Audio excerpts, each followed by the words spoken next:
Okay, so this is the second video in the homeostasis control of blood glucose for the A-level biology course. So we are going to cover the tricky bit, which is the secondary messenger model today. That's only really been on the exam paper last year, and I will show you the 3 mark points that have come up so far. Okay, so I'd like to start with recapping what we did last lesson. Okay, so in our last video. So I would like you to copy this diagram, and then from memory I want you to populate these boxes here. So what happens if an increase in blood glucose is detected by receptors in the pancreas, what's produced by the pancreas, and what's the effect of that hormone, and the same for a decrease in blood glucose. So if you pause and then start again and check with me. Okay, so you should be back with me now. I'm going to check your answers.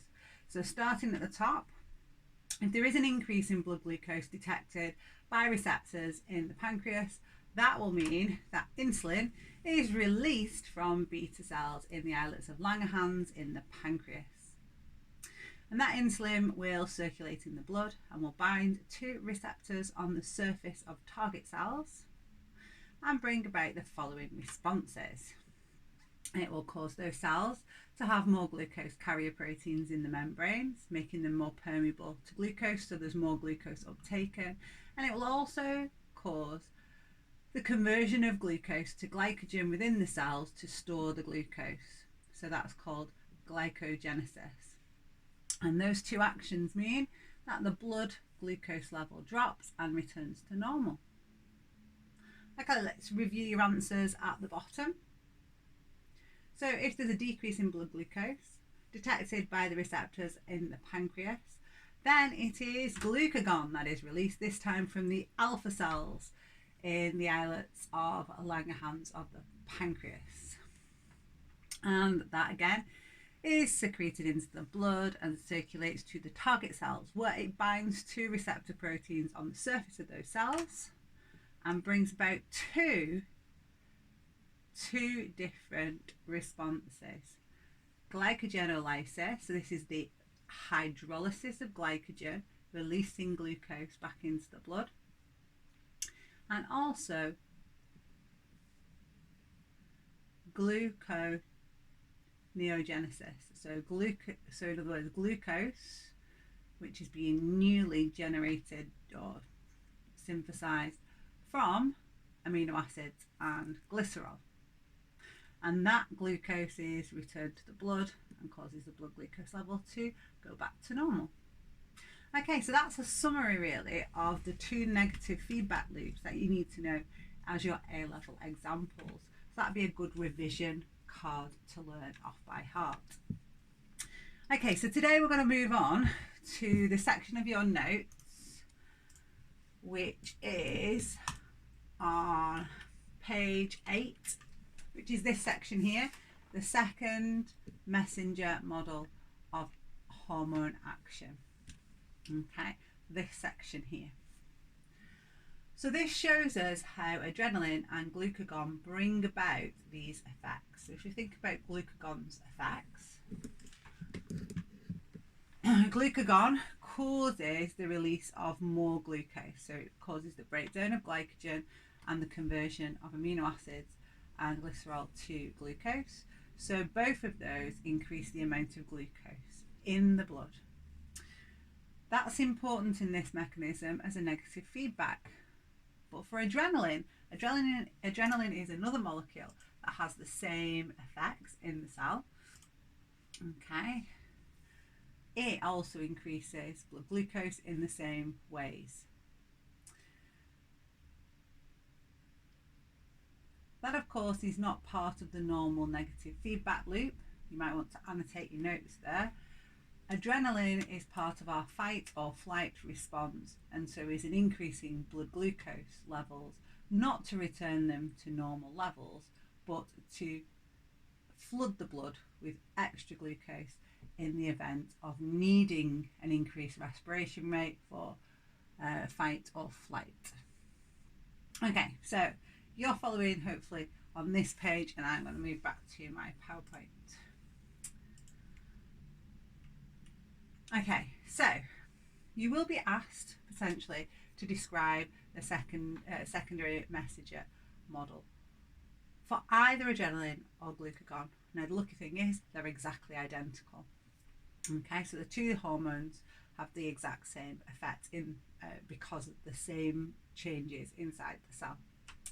So whichever hormone it is, either adrenaline or glucagon, it binds to its own specific complementary receptor in the cell surface membrane. So they are different receptors.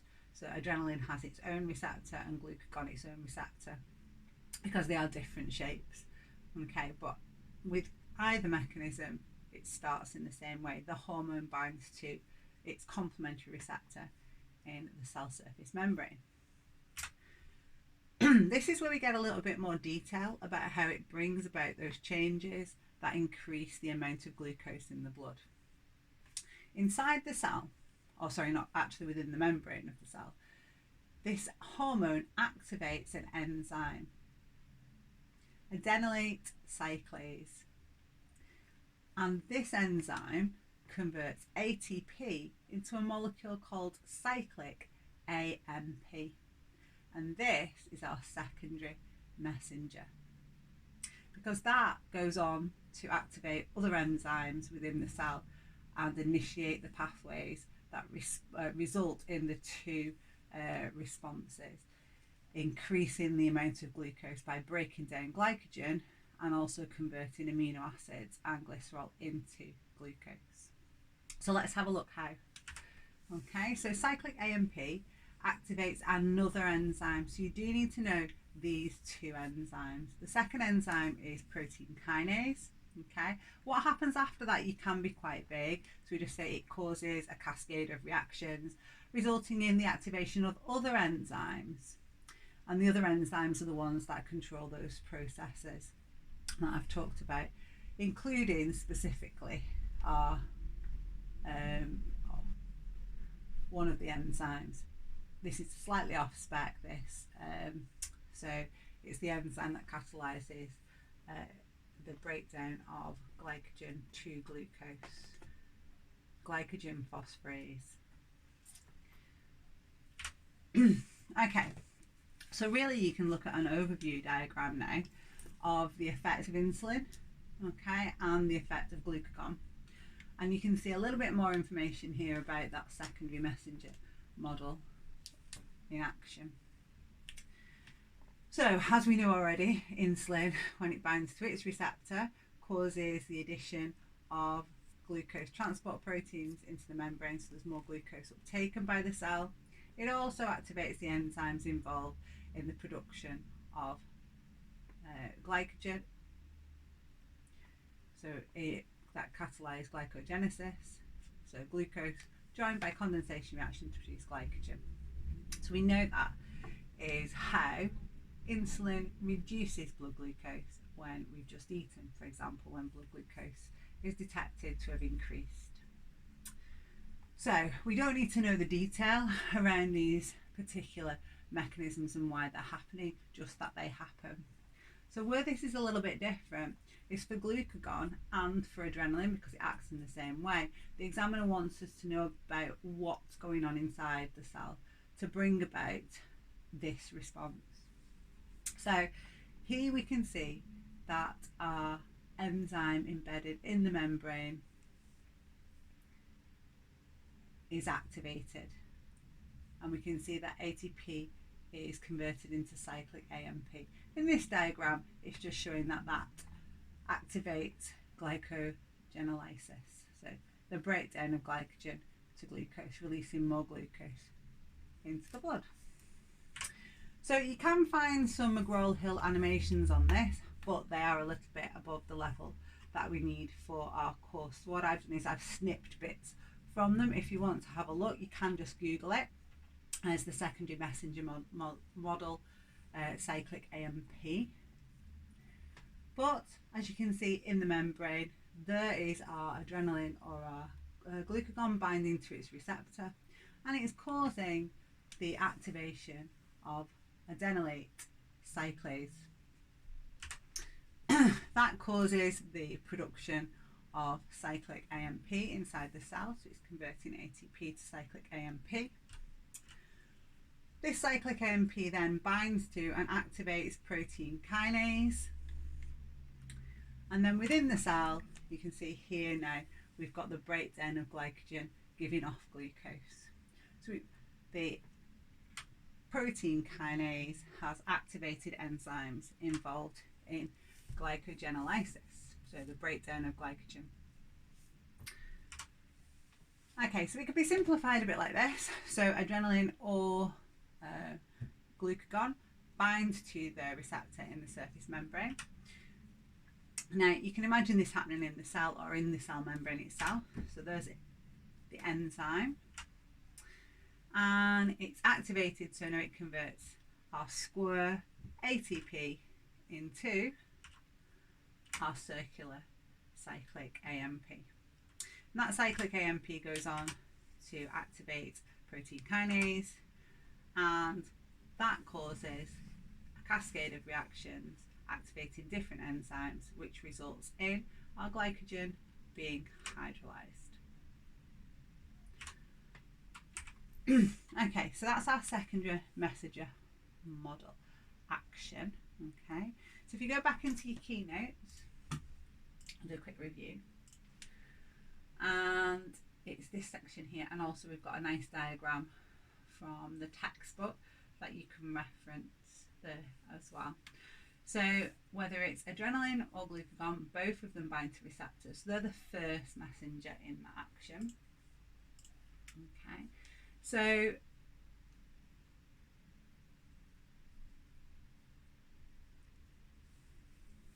it's where we start with the bullet points here.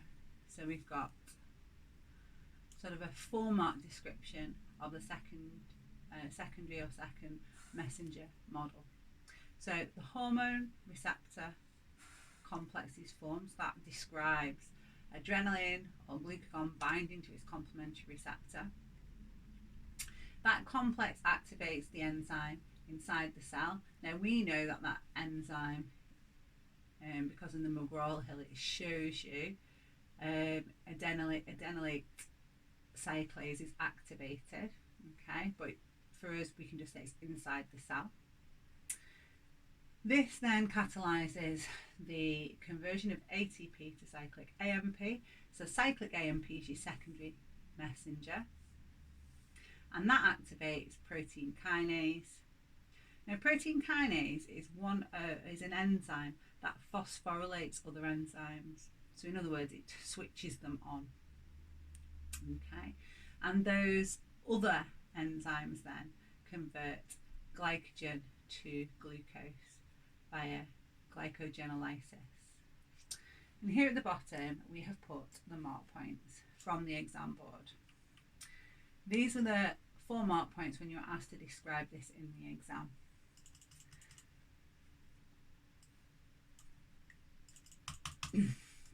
So that's what you should be learning, if you like, on your revision card. For the 4th mark point, you can also note that as well as glycogenolysis being stimulated, we can also say that gluconeogenesis, so the production of glucose from amino acids and glycerol, also occurs. Or you actually got the mark point for saying that glycogenesis is inhibited. So that might be something to add. Make sure you got all that in your revision. Okay. Now, apart from that one straight question where they asked that description and you got those 4 mark points, there hasn't been anything else on that particular bit of the course yet.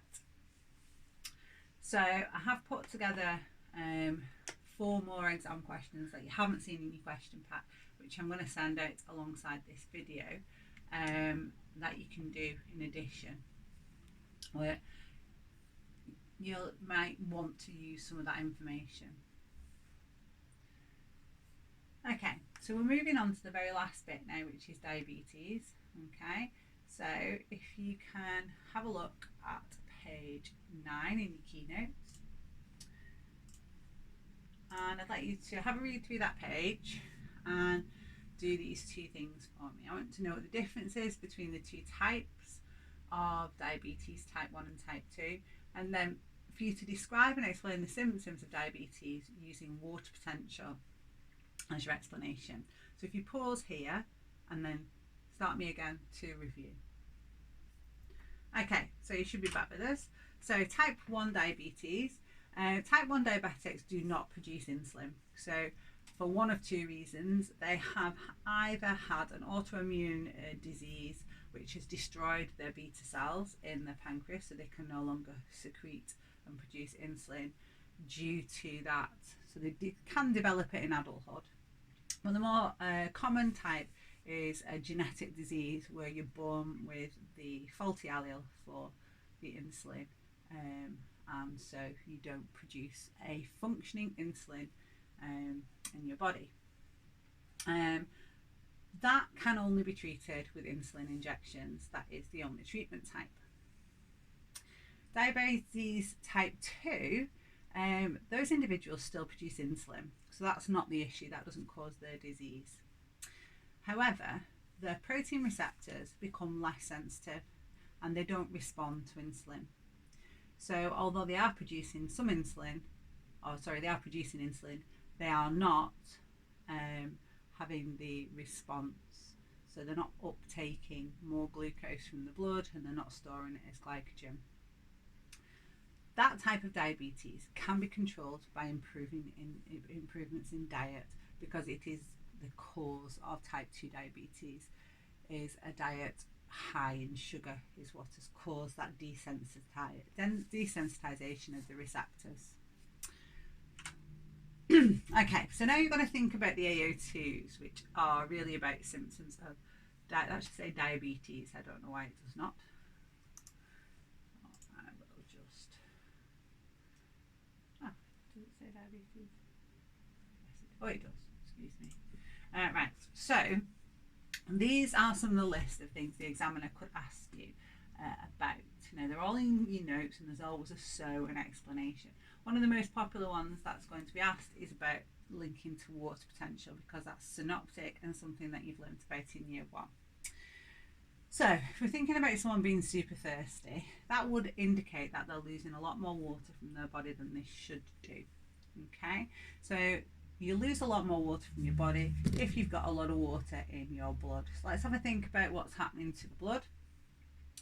If insulin's not produced, or if the insulin in type 2 diabetes is not causing the responses you expect, then you will end up with glucose left in the bloodstream. Okay, so what happens to the water potential in the blood? Well, that increase in solute will lower the water potential of the blood, and that means that the blood, the low water potential in the blood will draw fluid out of the tissues into the blood more than for a normal person, resulting in them being really thirsty, because they are producing lots of urine where they're getting rid of all this excess water from their blood. So that explains those two symptoms. If you think about the vision one now, that's also a water potential explanation. So if you think about your eyeball, okay, it's got to be nice and turgid, full of fluid, to make sure that light reflects on the retina in the way that you would expect it to. If it is slightly squishy, slightly deformed in shape, then it will not reflect light in the same way as you would from the lens to the retina.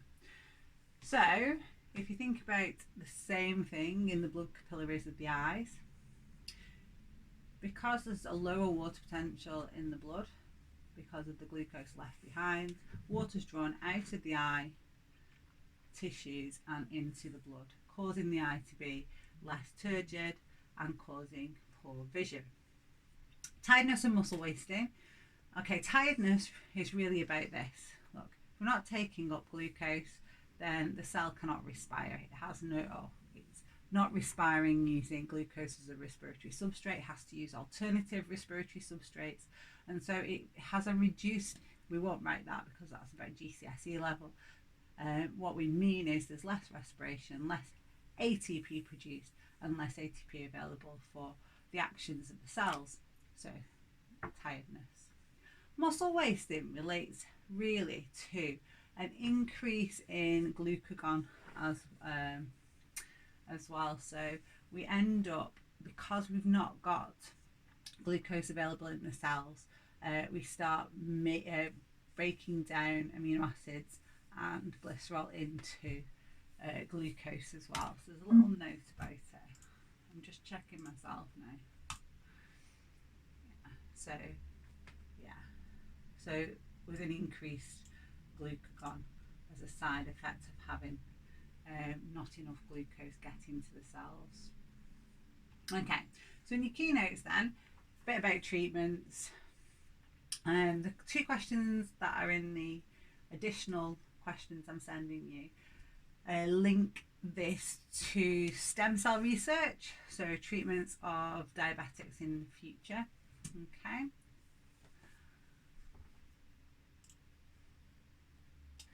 But I've embedded one of them just here for a quick recap with me now. So this one is about treatment. Each year, a few people with type 1 diabetes are given a pancreas transplant. Pancreas transplants are not used to treat people with type 2 diabetes. Give 2 reasons why pancreas transplants are not used for the treatment of type 2 diabetes. So what the examiner was looking for is that type 2s do produce insulin. Their cells receptors are just less sensitive to it. So that means that you use diet and exercise as a control. Okay, and then there was a tick box. The pancreas produces the hormone insulin.